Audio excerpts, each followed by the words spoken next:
They have little helicopters. They have burrs that stick in the fur of animals. They have fruit which is tempting to birds and other creatures to eat.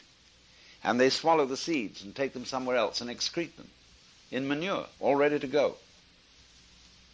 They have wonderful little fuzzy things of cotton fibers, where there's a seed in the middle, which float through the air for miles and miles. There is also an extremely ingenious plant that has pods. And when the pods are ripe, they suddenly break.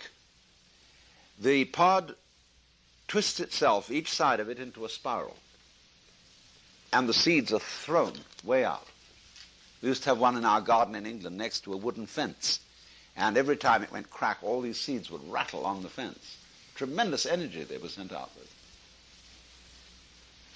And look at the whole process of pollination and how extraordinary that is, showing and arguing a very high order of intelligence in vegetables. So when we say of somebody, she's a vegetable, terminal cancer, that's, alas, only become a vegetable. This is a misuse of the word vegetable. Vegetables must be respected. And people who do respect vegetables and who talk to them and love them, somehow those vegetables respond. And they become, we say they have a green thumb. So I think that we are living in an intensely interconnected universe. Only our language system has broken it up for purposes of discussion.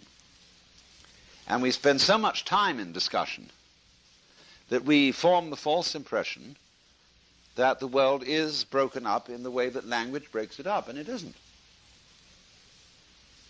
Now, I may know that theoretically, as a scientist, as a biologist, or whatever be my approach, but I don't necessarily feel it. An ecologist, a person who devotes a whole life study to realizing the interdependence of everything in the world, is in private life still a Christian ego. That is to say, a separate soul inside his bag of body. That's the way he feels. And we have enormous difficulty in avoiding that feeling because of our social influence on each other. Now, if you befriend, say, a group of Christians, and they may be Baptists, and for various reasons it's important for you to be a member of this group, you will eventually think their way. The most startling example of this was an experiment devised by B.F. Skinner. He would be giving a class in psychology, and he would suddenly send two students out of the room, say, "Come back when we call you." Then he would explain to the class the game rule. We're going to put two chairs here, up beside me. Chair A, chair B. We're going to have a discussion, and these two students are going to come back. We will agree with everything that is said by the student who sits in chair A. We will disagree with everything said by the student in chair B. The effect of this was astounding. Because even if the student sitting in chair A was rather inarticulate, the fact that the group agreed with everything he said